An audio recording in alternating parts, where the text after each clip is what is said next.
Hello दोस्तों। आज हम एक ऐसे डॉक्ट्रिन के बारे में बात करने जा रहे हैं जो इंडियन कॉन्स्टिट्यूशन की इंटरप्रिटेशन का एक फाउंडेशन स्टोन माना जाता है, डॉक्ट्रिन ऑफ हार्मोनियस कंस्ट्रक्शन। अगर आप जुडिशरी, यूपीएससी या किसी भी लॉ एग्जाम की तैयारी कर रहे हो या फिर सिर्फ कॉन्स्टिट्यूशन को डीपली समझना चाहते हो तो ये डॉक्ट्रिन आपके लिए बहुत इंपॉर्टेंट है। चलिए शुरू करते हैं।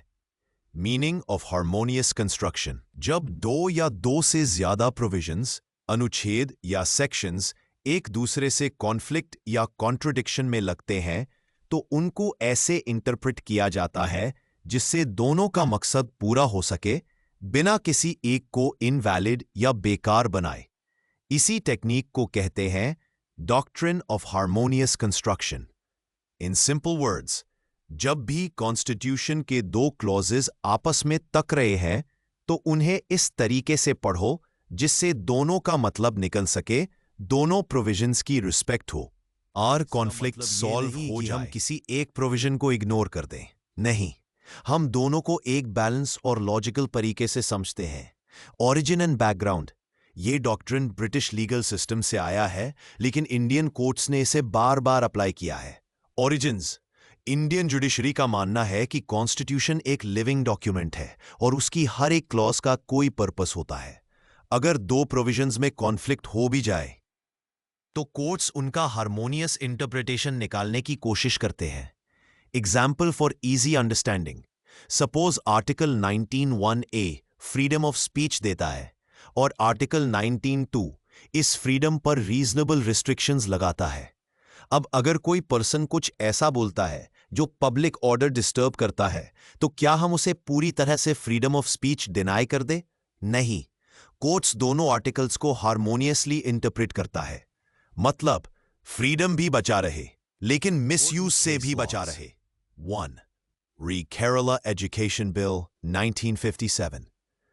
सुप्रीम कोर्ट ने कहा कॉन्स्टिट्यूशन के डिफरेंट प्रोविजंस को हार्मोनियसली रीड करना चाहिए ताकि किसी एक प्रोविजन का एसेंस लूज ना हो। 2. Delhi Laws Act case 1951। Supreme Court ने कहा डेलीगेटेड लेजिस्लेशन और सेपरेशन ऑफ पावर्स के क्लॉजेस को हार्मोनियस तरीके से इंटरप्रेट करो ताकि दोनों का बैलेंस बना रहे। 3. Venkataramana versus state of Madras 1951। Conflict था आर्टिकल 29(2) एंड आर्टिकल 31 के बीच। कोर्ट ने कहा दोनों का इंटरप्रिटेशन इस तरीके से करो जिससे माइनॉरिटी का राइट भी बचे और इक्वालिटी प्रिंसिपल भी हार्म ना हो। 4. राजकृष्णा वर्सेस विनोद कनुंगो 1954। कोर्ट ने कहा अगर दो प्रोविजंस कॉन्ट्रडिक्टरी दिखते हैं तो दोनों को एक प्रैक्टिकल इंटरप्रिटेशन दो जिससे दोनों का कंस्ट्रक्शन इंपॉर्टेंट हो सके। ये डॉक्ट्रिन कॉन्स्टिट्यूशन की यूनिटी और कोहेरेंस बनाए रखता है। जुडिशरी के लिए एक टूल है जिससे वो कॉन्फ्लिक्ट्स रिजॉल्व कर सके without hurting the spirit of constitution. ये इंश्योर करता है कि हर प्रोविजन का ऑब्जेक्टिव फुलफिल हो। कंक्लूजन। दोस्तों, डॉक्ट्रिन ऑफ हार्मोनियस कंस्ट्रक्शन एक ऐसी लीगल टेक्निक है जिसे कॉन्स्टिट्यूशन या किसी भी लॉ के कन्फ्लिक्टिंग पार्ट्स को पीसफुली और बैलेंस के साथ इंटरप्रेट किया जाता है। याद रखिए, लॉ को तोड़ने के लिए नहीं, जोड़ने के लिए इंटरप्रेट किया जाता है और ये डॉक्ट्रिन इसी जोड़ने की कला सिखाता है।